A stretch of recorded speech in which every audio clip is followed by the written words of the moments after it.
Students, solution class 12 chemistry का lesson 2 पढ़ रहे हैं हम लोग। आज हम देखने वाले हैं, इससे पहले हम क्या क्या प्रकार के सॉल्यूशन देख चुके हैं। इससे पहले हम देख चुके हैं गैस इन लिक्विड सॉल्यूशन, उसके लिए हमने हेनरीज लॉ देखा। फिर हमने देखा लिक्विड लिक्विड सॉल्यूशन, जिसके लिए हमने रॉल्स लॉ देखा, है ना। आज हम थर्ड पॉइंट पढ़ने वाले हैं, या थर्ड टाइप के जो सॉल्यूशन होते हैं वो देखेंगे, जो होते हैं सॉलिड्स इन लिक्विड सॉल्यूशन। इसका मतलब क्या है? सॉलिड्स इन लिक्विड के सॉल्यूशन मतलब इसमें सॉल्यूट जो होता है वो हमारा सॉलिड होता है, और सॉल्वेंट के प्लेस पे क्या होता है? लिक्विड होता है क्लास। तो ये जिस टाइप के जो सॉल्यूशन होते हैं, जिनमें सॉल्यूट हमारा कोई सॉलिड होता है स्टूडेंट, यहाँ पर वेपर प्रेशर की अगर बात करें तो वेपर प्रेशर सिर्फ किसकी वजह से होता है? Due to the liquid solvent. जो लिक्विड सॉल्वेंट होता है उसकी वजह से ही वेपर प्रेशर होता है, क्योंकि सॉलिड्स जो होते हैं वो जनरली कैसे होते हैं? नॉन वोलाटाइल होते हैं, उनकी वेपर्स इसीलिए नहीं बनती हैं। ठीक है, तो सबसे पहले हम एक बार फिर से वेपर प्रेशर समझ लेते हैं। वेपर प्रेशर क्या होता है ना। जो बच्चे पहली बार इस वीडियो को देखेंगे उनको वेपर प्रेशर में थोड़ा सा कन्फ्यूजन होगा, इसलिए फिर से देख लेते हैं। वेपर प्रेशर का मतलब होता है स्टूडेंट्स कि अगर किसी कंटेनर या किसी क्लोज्ड कंटेनर में हमने एक लिक्विड को फिल कर दिया है। किसको फिल कर दिया है स्टूडेंट? एक लिक्विड को फिल कर दिया है। क्योंकि लिक्विड कैसा है? लिक्विड है वोलाटाइल। वोलाटाइल का मतलब होता है कि जो वेपर स्टेट में जल्दी से आ जाता है। मतलब इसकी कुछ वेपर्स होंगी, इसकी कुछ मॉलिक्यूल्स हैं वो वेपर बन जाएंगे। वेपर मतलब होती है भाप, गैस बन जाएंगे। इसके कुछ मॉलिक्यूल गैस स्टेट में चले जाएंगे। लेकिन ये कंटेनर कैसा है? क्लोज्ड है, तो वो इससे बाहर नहीं जा पाते हैं, और इसके ऊपर ही गैस के फॉर्म में ऐसे ऐसे इधर उधर जिगजैग घूमने लग जाते हैं। स्टार्टिंग में क्या होता है? थोड़ी सी वेपर बनती है, और धीरे धीरे जब ज़्यादा वेपर बनने लग जाती हैं तो कुछ मॉलिक्यूल वेपर से वापस लिक्विड में आने लग जाते हैं। वो गैस से फिर से क्या बनने लग जाते हैं? गैस से फिर से लिक्विड बनने लग जाते हैं।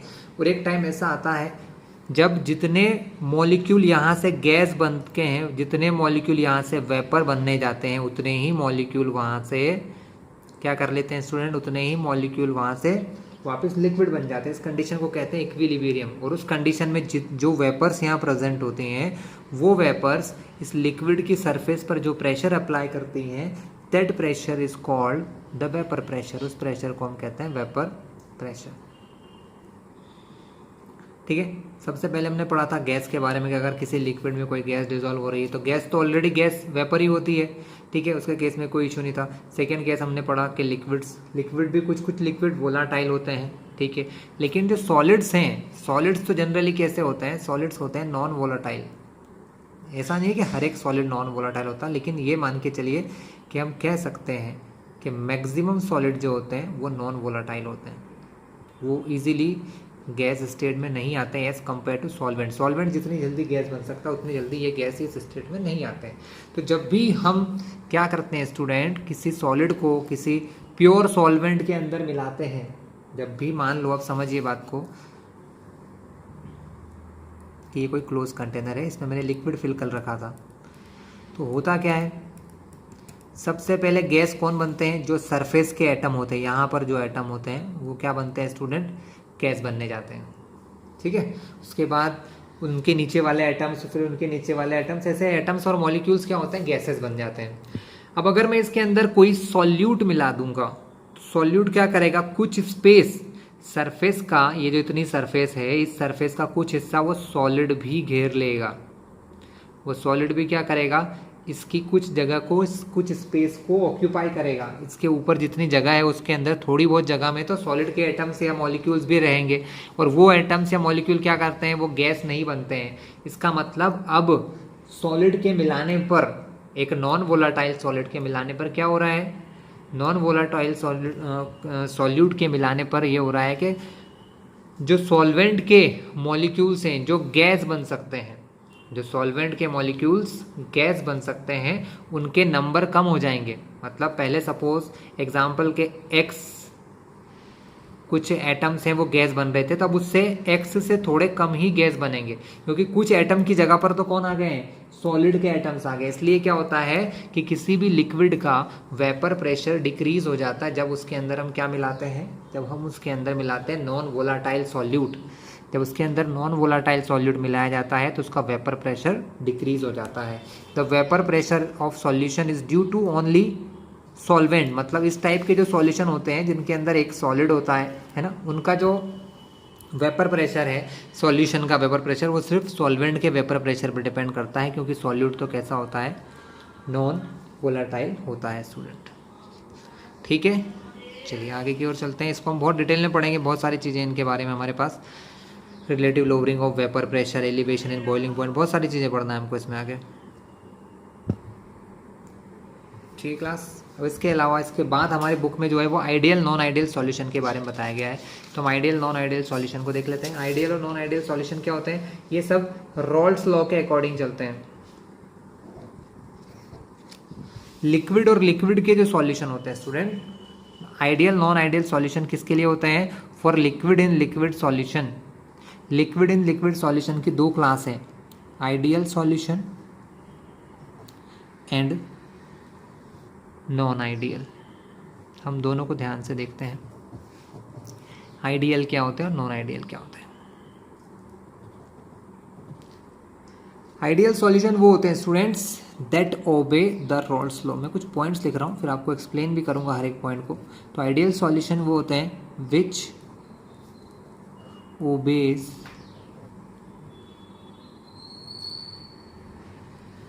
रॉल्स लॉ, मतलब जो रॉल्स लॉ को मानते हैं वो होते हैं हमारे आइडियल सॉल्यूशन। क्या होते हैं स्टूडेंट्स, आइडियल सॉल्यूशंस होते हैं। और नॉन आइडियल जो रॉल्स लॉ को ओबे नहीं करते हैं, मतलब जिनका वेपर प्रेशर जब निकालना होता है, सॉल्यूशन का प्रेशर निकालना होता है ना, या तो वो रॉल्स लॉ के रूल से ज़्यादा होते हैं या रॉल्स लॉ के रूल के अकॉर्डिंग कम होते हैं, वो रॉल्स लॉ को फॉलो नहीं करते हैं। ठीक है, उसके क्या रीजंस होते हैं अभी आगे हम देखने वाले हैं। तो पहला सबसे मेन डिफरेंस क्या है, विच ओबे रॉल्स लॉ, वो होते हैं जो रॉल्स लॉ को ओबे करते हैं वो आइडियल होते हैं, और जो नहीं करते हैं वो नॉन आइडियल होते हैं। विच डू नॉट ओबे, जो ओबे नहीं करते हैं, which do not obey Rawls law, जो रॉल्स लॉ को नहीं मानते हैं वो क्या होते हैं, हमारे नॉन आइडियल होते हैं। मानना ना मानने का क्या मतलब है, तो मैं फिर से आपको बता दूं, रॉल्स लॉ ने क्या बोला था, रॉल्स ने ये बोला था कि जो टोटल प्रेशर होता है वो सॉल्यूट और सॉल्वेंट दोनों का होता है। क्या होता है, सॉल्यूट और सॉल्वेंट दोनों को मिलाकर हमारा टोटल प्रेशर बनता है। अगर सॉल्यूट का वेपर प्रेशर P1 है, सॉल्वेंट का वेपर प्रेशर P2 है, तो इन दोनों के मिलाने से जो बनता है, जो तीसरा मतलब जो सॉल्यूशन बनता है उसका प्रेशर इन दोनों के इक्वल होना चाहिए। ठीक है, जो सॉल्यूशन इस चीज़ को मान लेते हैं, मतलब जिनका आंसर इसके लॉ के अकॉर्डिंग आ जाते हैं, वो हमारे आइडियल होते हैं। ठीक है क्लास। लेकिन इसमें कुछ और लाइन भी ऐड होती है कि ओबे रॉल्स लॉ का मतलब which in entire range of concentration, मतलब कंसंट्रेशन कुछ भी लिया जाए, ये कितना मतलब सॉल्यूट कितना ले, सॉल्वेंट कितना ले, उसके कोई मतलब नहीं है। आप दोनों को कितना कितना भी लो, है ना, उनके कंसंट्रेशन पे कोई मतलब नहीं। जो सॉल्यूशन सॉल्यूट और सॉल्वेंट के किसी भी कंसंट्रेशन में रॉल्स लॉ को फॉलो करते हैं वो आइडियल होते हैं, और जो नहीं करते हैं वो नॉन आइडियल होते हैं। जनरली आइडियल सॉल्यूशन कम ही देखने को मिलेंगे स्टूडेंट, बहुत कम सॉल्यूशन ऐसे हैं जो आइडियल है, मैक्सिमम सॉल्यूशन नॉन आइडियल ही होते हैं। ठीक है, तो हम पहले आइडियल को डिटेल समझते हैं, आइडियल में क्या क्या होता है, उसके बाद नॉन आइडियल को।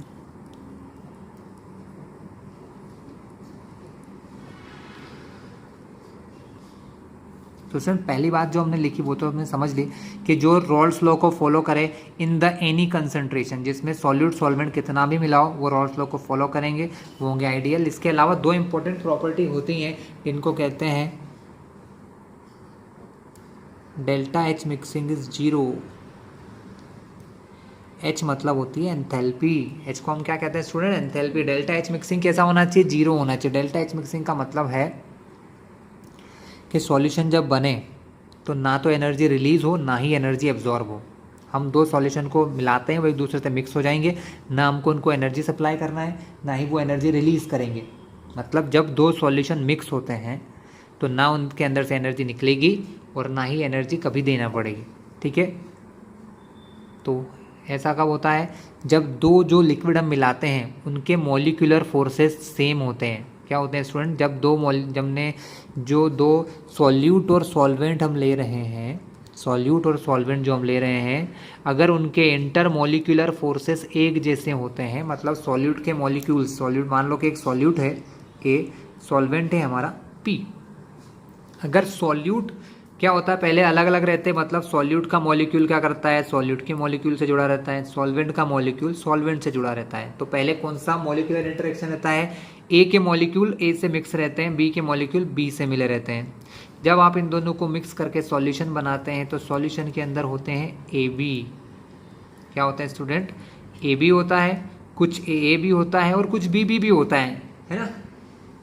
यानी जब वो सॉल्यूशन बनता है तो मेनली तो यही होता है, मेनली कौन से होते हैं? ए बी ही होते हैं। सॉल्यूशन का मतलब जब एक दूसरे से मिक्स हो जाते हैं तो ए के मॉलिक्यूल बी से किसी न किसी मॉलिक्यूलर फोर्स से जुड़ जाते हैं। तो तब ये देखा गया कि ए और बी के बीच में लगने वाला जो फोर्स है वो अगर ए और बी के बीच में लगने वाले फोर्स के बराबर होता है तभी ऐसा पॉसिबल है। ठीक है, तो ही ये पॉसिबल। अगर हम ये देखें कि ए और ए का फोर्स ज़्यादा है और बी का फोर्स, मतलब इन दोनों का में फोर्सेस में डिफरेंस है, तो जब ए बी बनेगा तो या तो वो इन दोनों के फोर्सेस से ग्रेटर होगा या इन दोनों के फोर्सेस से स्मॉलर होगा। उन दोनों ही केस में क्या होगा? डेल्टा एच मिक्सिंग जीरो नहीं होगी, या तो एनर्जी रिलीज होगी या एनर्जी निकलेगी। तो कंडीशन क्या है? डेल्टा एच मिक्सिंग कब होता है? जब मॉलिक्यूलर इंटरेक्शन, जिसको क्या कहते हैं कि molecular force between A and B are identical, इन दोनों के बीच में लगने वाला फोर्स अगर बराबर है तो हम ये कह सकते हैं कि वो कैसे बनाते हैं, तो वो आइडियल सॉल्यूशन बनाएंगे। लेकिन अगर इनके मॉलिक्यूलर अट्रैक्शन फोर्सेस या मॉलिक्यूलर इंटरेक्शन फोर्स में ज़्यादा डिफरेंस है ना, नॉर्मल डिफरेंस तो होता ही है स्टूडेंट, एग्जैक्टली तो सभी के इक्वल नहीं होते, बट अगर नॉर्मल डिफरेंस भी है तो भी वो आइडियल की कंडीशन में आ जाते हैं। लेकिन अगर इनके मॉलिक्यूलर फोर्सेस में बहुत ज़्यादा डिफरेंस है तो वो आइडियल सॉल्यूशन नहीं बनाते। यही एक बेसिस है जिससे आप समझ सकते हैं कि डेल्टा एच मैक्सिंग जीरो होना चाहिए। ठीक है, अब क्या होगा स्टूडेंट्स? डेल्टा एच मिक्सिंग अगर जीरो है, डेल्टा एच मिक्सिंग अगर जीरो है तो डेल्टा वी मिक्सिंग भी जीरो हो जाएगा। मतलब अगर मैं दो सॉल्यूशंस को मिलाऊं, दो लिक्विड्स को मिलाऊं, तो उनके जो वॉल्यूम है, वॉल्यूम जो मिक्स करूंगा मैं, तो ना तो उनका वॉल्यूम बढ़ेगा ना ही वॉल्यूम घटेगा, वॉल्यूम भी उतना ही रहेगा। ये सब कुछ डिपेंड करता है इन्हीं चीज़ों पर, इनके मॉलिक्यूलर अट्रैक्शन पर। अगर फोर्सेस ज़्यादा स्ट्रॉन्ग हो जाएंगे, मान लो पहले जो ए जो है और बी जो है, इसके बाद जो ए बी बन रहा है वो इन दोनों से स्ट्रॉन्ग है, अगर ज़्यादा फोर्स स्ट्रॉन्ग रहेगा तो ए और बी मॉलिक्यूल एक दूसरे के पास आ जाएंगे। जब वो पास आ जाएंगे तो क्या होगा? वॉल्यूम कम हो जाएगा बच्चों। जब दो एटम एक दूसरे के ज़्यादा पास आ जाएंगे तो वॉल्यूम कम हो जाएगा। इसका मतलब हम जो वॉल्यूम, डेल्टा वी मिक्सिंग का मतलब होता है कि दो चीज़ों को मिक्स करने पर वॉल्यूम कुछ भी नहीं बदलता है, ना वॉल्यूम बढ़ता है ना घटता है, जीरो, मतलब चेंज कुछ भी नहीं होता है। अगर मैंने सपोज एग्जांपल के तौर पर कि अगर मैं 10 सेंटीमीटर क्यूब एक लिक्विड लूँ, 20 सेंटीमीटर क्यूब अलग लिक्विड लूँ, तो इन दोनों का जो आंसर आएगा वो मेरे पास अगर 30 सेंटीमीटर क्यूब आता है, इसका मतलब इन दोनों को मिलाने से कोई चेंज हुआ क्या वॉल्यूम में? नहीं, 10 और 20 30 ही रहा। लेकिन अगर ये 32 सेंटीमीटर क्यूब हो गया, क्योंकि हो जाता है, बहुत केस में हो जाता है, क्योंकि डिपेंड करता है इनके बीच के फोर्स पे, तो हम क्या देखेंगे कि होना चाहिए था 30, क्योंकि पहले कितना था 10 + 20 30 था, लेकिन कितना हो गया 20। तब डेल्टा वी मिक्सिंग कितना हो गया? डेल्टा वी मिक्सिंग हो गया 2 सेंटीमीटर क्यूब, मतलब वॉल्यूम थोड़ा सा बढ़ गया। यानी अगर वॉल्यूम बढ़ेगा या घटेगा तो भी वो आइडियल सॉल्यूशन नहीं है। आइडियल सॉल्यूशन में दो चीज़ों को मिक्स करने पर वॉल्यूम सेम रहता है। रीज़न वही है कि अगर बॉन्ड, अगर ए और बी के बॉन्ड से ज़्यादा स्ट्रॉन्ग बॉन्ड ए बी के होंगे तो इनके बीच की बॉन्ड लेंथ कम हो जाएगी, मॉलिक्यूल ज़्यादा पास आ जाएंगे, वॉल्यूम डिक्रीज हो जाएगा। और अगर ये बॉन्ड थोड़ा सा वीक है, कमज़ोर है, तो क्या हो जाएगा? बॉन्ड यानी एटम दूर हो जाएंगे और वॉल्यूम बढ़ जाएगा, जैसा कि यहाँ वॉल्यूम बढ़ गया। तो ये ही दो मेन प्रॉपर्टीज है स्टूडेंट जो याद रखना है ना। क्या क्या याद रखना है? पहला तो कि रॉल्स लॉ को जो ओबे करते हैं, इंटायर रेंज ऑफ कंसंट्रेशन, किसी भी कंसंट्रेशन में लिया जाए सॉल्यूट और सॉल्वेंट। दूसरा, डेल्टा एच मिक्सिंग जीरो होना चाहिए, डेल्टा वी मिक्सिंग भी जीरो होना चाहिए। ये तीनों ही कंडीशन है। एग्जाम्पल की बात करें तो ऐसे सॉल्यूशन बहुत कम ही है स्टूडेंट, है ना। आइडियल सॉल्यूशन बहुत कम है। एन हेक्सेन, नॉर्मल हेक्सेन आपने सुना होगा, कहाँ आएगा आपको ये। एन हेक्सेन हमको केमिस्ट्री में आता है, ऑर्गेनिक में। और एन हेप्टेन, अगर इन दो लिक्विड्स को अगर लिया जाए तो ये एक दूसरे के साथ एक आइडियल सॉल्यूशन फॉर्म करते हैं, ठीक है।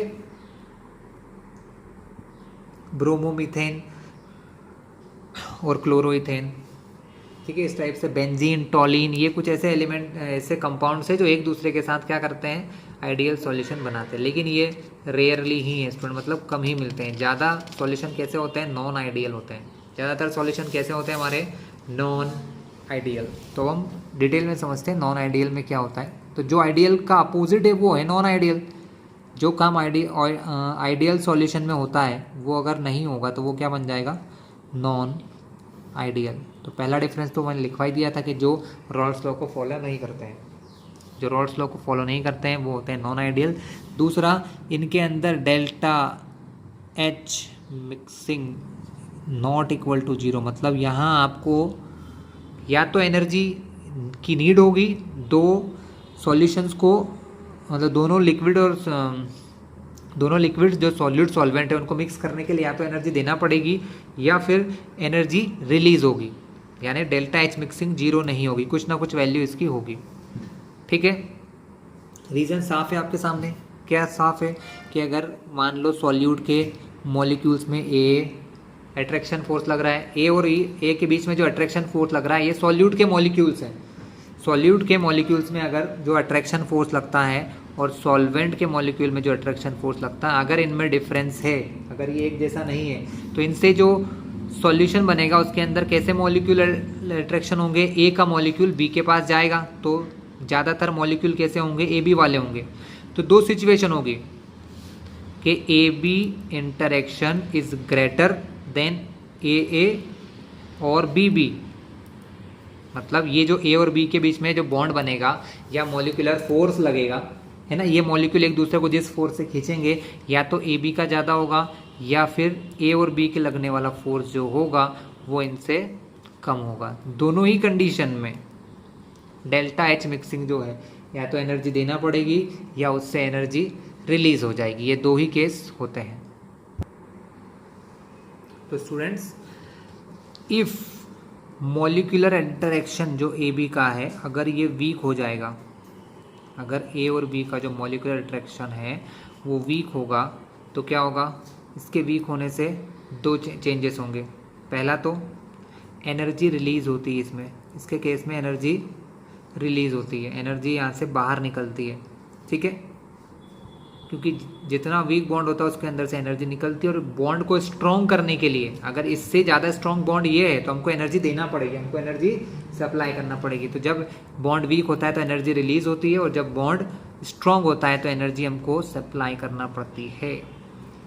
चलिए, तो अब अगर नॉन आइडियल सॉल्यूशन है तो क्या होता है, हमने एक सॉल्यूशन का वो पढ़ रखा है कि प्रेशर जो है रॉल्स लॉ के अकॉर्डिंग पी जो होता है वो P1 प्लस P2 के इक्वल होता है।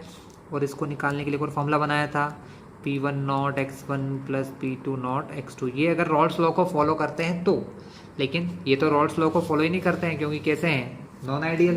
इसका मतलब यहाँ पर आ जाता है नॉट इक्वल टू। और नॉट इक्वल टू के दो मतलब होते हैं। नॉट इक्वल टू के क्या मतलब होते हैं कि रॉल्स लॉ ने बोला कि P निकलेगा तो या तो P से ज़्यादा प्रेशर होगा या P से कम प्रेशर होगा, ठीक है। जब प्रेशर ज़्यादा हो जाता है स्टूडेंट, जब प्रेशर कैसा होता है, ज़्यादा हो जाता है, तो इसको कहते हैं positive deviation in vapour pressure. क्योंकि वेपर प्रेशर बढ़ जाता है, वेपर प्रेशर क्या होता है स्टूडेंट, इंक्रीज हो जाता है, इसको कहते हैं पॉजिटिव डेविएशन, इसको कहते हैं पॉजिटिव डेविएशन। प्रेशर का इंक्रीज होना होता है पॉजिटिव डेविएशन, और जब प्रेशर कम हो जाता है उसको कहते हैं नेगेटिव डेविएशन, ठीक है। वो पॉजिटिव डेविएशन को समझते हैं थोड़ा सा। देखिए पॉजिटिव डेविएशन कब होगा स्टूडेंट, जब ए बी की बॉन्डिंग ए और बी बी से वीक होगी, ठीक है। तो लिख लो, when molecular interaction. Molecular interaction का मतलब है कि ए का मॉलिक्यूल बी के मॉलिक्यूल को कितने फोर्स से अपनी ओर खींच के रखा हुआ है ना। तो स्टूडेंट, जब मॉलिक्यूलर इंटरेक्शन वीक हो जाता है तो प्रेशर इंक्रीज होता है। क्यों होता है, इसका रीजन समझिए। रीजन सिर्फ इतना सा है,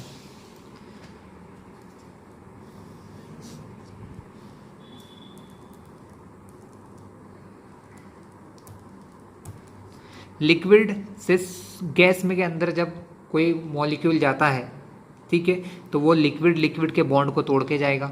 सिंपल सी बात है, उनके लिक्विड का बॉन्ड टूट जाता है। यानी जब ए और ए का बॉन्ड तोड़ के वो लिक्विड से गैस में जाएगा, मतलब बॉन्ड टूटने का मतलब कि बॉन्ड वीक हो जाता है ना। और बी की जो पावर है ना, बी और बी की जो पावर है, मतलब इन दोनों के बॉन्ड की जो पावर है, उसको तोड़ के वो ऊपर चला जाता है, तब उसका वेपर प्रेशर कहलाता है स्टूडेंट। लेकिन अब तो ये दोनों मिक्स हो गए, तो अब ए और बी की बात खत्म हो गई। अब बात हो रही है ए बी की। लेकिन क्या देखा जाता है कि अब डिपेंड करेगा ए और बी में। अगर ए के फोर्स से ज़्यादा और बी के फोर्स से ज़्यादा अगर इसमें फोर्स होता तो जितने मॉलिक्यूल यहाँ से गैस में जा रहे हैं वो नहीं जाते। लेकिन अब क्या हुआ, इनके बीच का फोर्स कम हो गया, ए और बी के बीच का फोर्स कम हो गया, तो यहाँ से कुछ ज़्यादा मॉलिक्यूल्स वेपर बन सकते हैं, क्योंकि अब फोर्स तो कम हो गया ना। सब कुछ डिपेंड फोर्स पे कर रहा है स्टूडेंट। सॉलिड क्यों नॉन वोलाटाइल होता है? सॉलिड नॉन वोलाटाइल इसलिए होते हैं कि सॉलिड के बीच में स्ट्रॉन्ग फोर्स लगते हैं। कैसे फोर्सेस होते हैं? स्ट्रॉन्ग। तो जब ए बी इंटरेक्शन वीक हो जाएगा, ए और बी के बीच का बॉन्ड कमजोर हो जाएगा, तो जितने मॉलिक्यूल पहले अलग अलग जा रहे थे अब उससे ज़्यादा मॉलिक्यूल वेपर बन जाएंगे। मतलब यहाँ पर जब बॉन्डिंग वीक होगी तो वेपर ज़्यादा बनेंगे। जब बॉन्डिंग ए और बी की वीक हो जाएगी एज कंपेयर टू, इनके कंपेयर में ये वाला बॉन्ड वीक हो जाएगा, तो ज़्यादा मॉलिक्यूल क्या होंगे? वेपर बनेंगे। और जितने ज़्यादा मॉलिक्यूल वेपर बनेंगे प्रेशर बढ़ जाएगा, प्रेशर इंक्रीज हो जाएगा। इसलिए पॉजिटिव डेविएशन के लिए क्या कंडीशन है कि when molecular interaction of A B type का जो मॉलिक्यूलर इंटरेक्शन होता है इज वीकर देन, वो कैसा होता है? वो वीक होता है, weaker than A and B, वो ए और बी से वीक होता है। ठीक है, तो प्रेशर बढ़ जाएगा। क्लियर है क्लास?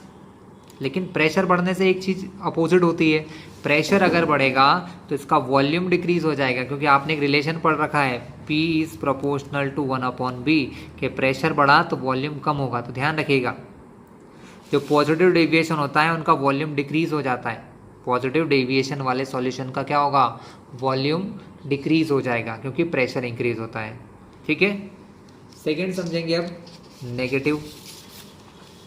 तो जो पॉजिटिव समझ गया उनके लिए नेगेटिव बहुत आसान है, क्योंकि अगर नेगेटिव डेविएशन में क्या होगा,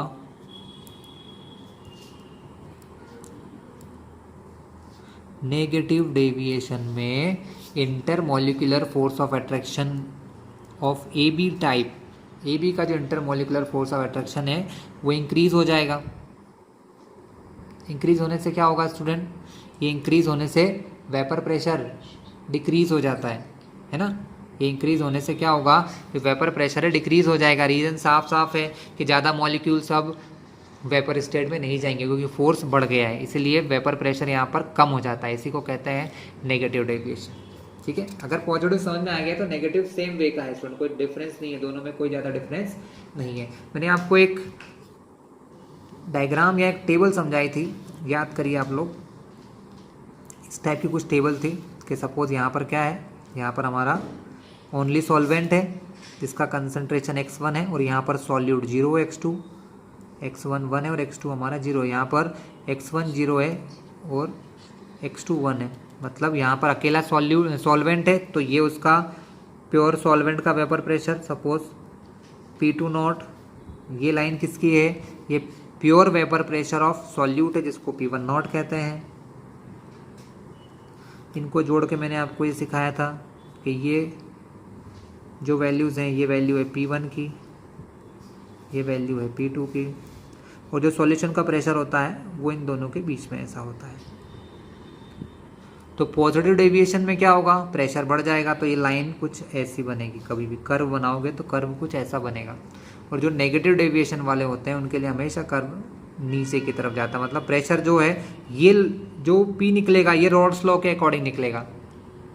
ठीक है, रॉल्स लॉ को फॉलो करेंगे तो इस लाइन पर इनका प्रेशर होगा, और अगर रॉल्स लॉ से ज़्यादा प्रेशर है मतलब पॉजिटिव डेविएशन है तो इस टाइप से प्रेशर होगा, और अगर नेगेटिव डेविएशन वाले तो उनकी ग्राफ या कर्व कुछ ऐसा बनता है। ये पूरा मैं समझा चुका हूँ इसलिए इसको ज़्यादा शॉर्टली बता दिया है मैंने आपको। क्लियर है क्लास? तो पॉजिटिव नेगेटिव डेविएशन हमने समझ लिया है। स्टूडेंट अब हम देखते हैं एजियोट्रॉप्स, है ना। पॉजिटिव नेगेटिव डेविएशन हमने देख लिया, आइडियल नॉन आइडियल सॉल्यूशंस हमने देख लिए, के रीज़न देख लिए। अब हम देखते हैं एजियोट्रॉप क्या होते हैं। तो azeotrope is a kind of solution, ऐसे मिक्सचर ही होते हैं। एजियोट्रॉप मतलब क्या होता है student? Azeotropes are the mixture, solution को ही कहते हैं, लेकिन ऐसे सॉल्यूशन जिनका वेपर और लिक्विड फेज में कंसंट्रेशन सेम हो। मैंने अभी आपको फिर से थोड़ा बता दूं, देखिए क्या होता है। हमने दो लिक्विड मिलाए, है ना, यहाँ उन दोनों लिक्विड की वेपर्स होंगी ऊपर की तरफ, तो इनका कंसंट्रेशन वेपर फेज में कुछ कंसंट्रेशन होगा, कितने मॉलिक्यूल हमारे सॉल्यूट के हैं, कितने सॉल्वेंट के हैं। उसी टाइप से लिक्विड स्टेट में भी क्या होता है, कुछ कितने मॉलिक्यूल, यानी कंसंट्रेशन के लिए मोल फ्रैक्शन निकालते हैं। यहाँ सीधी बात करो कि लिक्विड स्टेट में जो मोल फ्रैक्शन रहता है उतना ही मोल फ्रैक्शन अगर वेपर स्टेट में रहे तो वो जो टाइप के सॉल्यूशन होते हैं ना वो हमारे एजियोट्रॉप्स कहलाते हैं। वो लिक्विड्स हमारे कैसे होते हैं, एजियोट्रॉप्स कहलाते हैं। तो एजियोट्रॉप्स मतलब ऐसे सॉल्यूशंस या ऐसे लिक्विड्स जिनका वेपर फेज में, कौन से फेज में, वेपर फेज और लिक्विड फेज, लिक्विड और वेपर दोनों ही फेज में जिनका कंसंट्रेशन सेम होता है, जिनका कंसंट्रेशन लिक्विड और वेपर फेज दोनों में सेम होता है, वो हमारे होते हैं एजियोट्रॉप्स क्लास। मैंने इससे पहले आपको रॉल्स लॉ में दो चीज़ें सिखाई थी। x1 x2 मैंने क्या बताए थे, mole fraction of solute and mole fraction of solvent in liquid state बताया था, और मैंने उसमें y1 और y2 भी बताया था आप लोगों को, जो होते थे हमारे mole fraction of solute and solvent in vapour phase. जब ये इक्वल हो जाते हैं, जब ये कैसे हो जाते हैं, x1 is equals to y1 और x2 is equals to y2, तब जो हमारा लिक्विड होते हैं वो एजियोट्रॉप्स कहलाते हैं। क्या होते हैं स्टूडेंट्स, एजियोट्रॉप्स होते हैं। तो स्टूडेंट ऐसे दो होते हैं टाइप के हमारे, एक होता है मिनिमम बॉइलिंग और एक होता है मैक्सिमम बॉइलिंग। मिनिमम बॉइलिंग बहुत ही इजी कंसेप्ट है स्टूडेंट। मिनिमम बॉइलिंग एजियोट्रॉप्स मतलब जिनको कम बॉयल करना पड़ता है। ठीक है, तो ये कौन से होते हैं मिनिमम बॉइलिंग एजियोट्रॉप्स? वो होते हैं जो पॉजिटिव डेविएशन शो करते हैं रॉल्स लॉ से। ठीक है, जो पॉजिटिव डेविएशन शो करते हैं रॉल्स लॉ से वो हमारे मिनिमम बॉइलिंग एजियोट्रॉप्स होते हैं। और जो पॉजिटिव डेविएशन, जो दूसरा होता है मैक्सिमम बॉइलिंग एजियोट्रॉप्स। ये क्या होते हैं स्टूडेंट्स? ये वो होते हैं जो नेगेटिव डेविएशन शो करते हैं। क्या शो करते हैं स्टूडेंट? जो नेगेटिव डेविएशन शो करते हैं वो होते हैं हमारे मैक्सिमम बॉइलिंग एजियोट्रॉप्स। ये होते हैं पॉजिटिव डेविएशन वाले और ये होते हैं नेगेटिव डेविएशन वाले एजियोट्रॉप्स। तो क्लास यहाँ पर यही पार्ट था हमारा, है ना, जो हम देख चुके हैं। नेक्स्ट पार्ट में हम लोग कोलिगेटिव प्रॉपर्टीज़ और उससे आगे की चीज़ें देखेंगे।